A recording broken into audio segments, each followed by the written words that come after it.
Hello and welcome दोस्तों। Recent time में आप लोगों ने सोशल मीडिया, न्यूज़पेपर और अन्य जगहों पर टैरिफ के बारे में तो सुना ही होगा।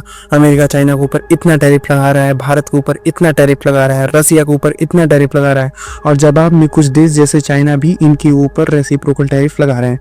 तो सवाल ये है कि ट्रंप एडमिनिस्ट्रेशन वाली अमेरिका आखिर क्यों सबके ऊपर टैरिफ लगा रही है या लगाने की धमकी दे रही है। आखिर क्या होता है ये टैरिफ, क्यों एक देश दूसरे देश के ऊपर टैरिफ लगाते हैं, इससे किसका नुकसान होता है, आइए समझते हैं आज के इस वीडियो में। दोस्तों, टैरिफ वो टैक्स होता है जिसे एक देश दूसरे देश से खरीदे जाने वाले सामानों पर लगाता है। ये उस सामान के कीमत का कुछ परसेंट होता है। जैसे 10% टैरिफ का मतलब होता है कि 100 रुपए की किसी चीज़ के ऊपर 10 रुपए का टैक्स लगेगा और इम्पोर्ट करने वाले के लिए उसकी कीमत 110 रुपए होगी। वो कंपनी जो कोई सामान बाहर किसी देश से इंपोर्ट करेगी, वो कंपनी अपनी गवर्नमेंट को ये 10 रुपए एज अ टैक्स देगी। फॉर एग्जाम्पल, अमेरिका ने चाइना पर 50% का टैरिफ लगाया है। अब मान लेते हैं कि अमेरिका की कोई कंपनी चाइना से कुछ इंपोर्ट करना चाहती है जिसकी कीमत $100 है, तो उस कंपनी को वो सामान अमेरिका में इंपोर्ट करने के लिए चाइना को तो $100 देना ही पड़ेगा, साथ ही साथ अपनी गवर्नमेंट को भी $50 देना पड़ेगा एज ए इम्पोर्ट ड्यूटी। अब ये इस बात पर भी निर्भर करता है कि अमेरिका ने चाइना से इंपोर्ट की जाने वाली सारी सामानों पर टैरिफ लगाया है या कुछ पर।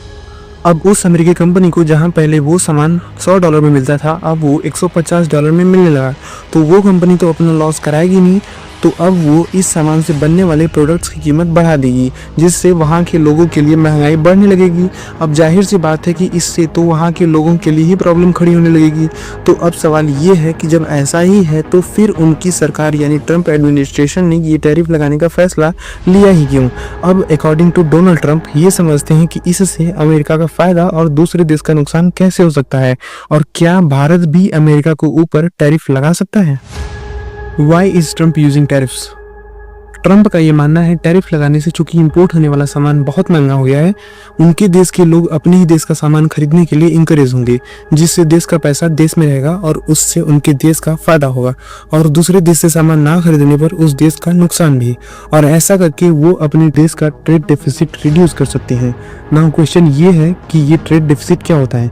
आंसर सिंपल है, अगर आप एक्सपोर्ट से ज़्यादा इंपोर्ट करते हो तो आप ट्रेड डेफिसिट में हो। नाउ सवाल ये आता है कि चूंकि अमेरिका ने भारत पर टैरिफ लगाया है, तो क्या भारत भी चाइना की तरह वापस इन पर रेसिप्रोकल टैरिफ लगा सकता है। तो मेरी माने तो अगर भारत का अमेरिका के ऊपर कुछ इंपॉर्टेंट सेक्टर में डिपेंडेंसी कम होता तो हम भी अमेरिका के ऊपर टैरिफ लगा सकते थे।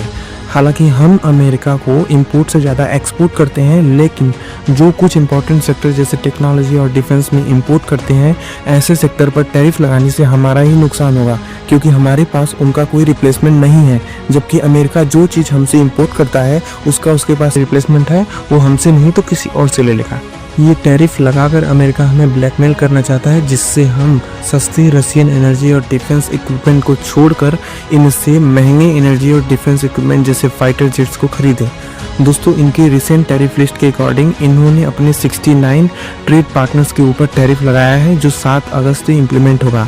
इस रिसेंट टैरिफ लिस्ट के अकॉर्डिंग कुछ इंपॉर्टेंट देश पर इनके द्वारा लगाया गया टैरिफ कुछ इस प्रकार है। इंडिया पर 25%, ताइवान पर 20%, पाकिस्तान पर 19%, इसराइल पर 15%, जापान पर 15%, ब्राज़ील पर 10%, यूके पर 10%। दोस्तों, आई होप आपको टैरिफ के बारे में थोड़ी बहुत तो समझ हो गई होगी। अगर आपका कोई सवाल या सुझाव हो तो कमेंट में लिख सकते हो। बाकी मिलते हैं किसी और विषय पर, तब तक के लिए जय हिंद, वंदे मातरम।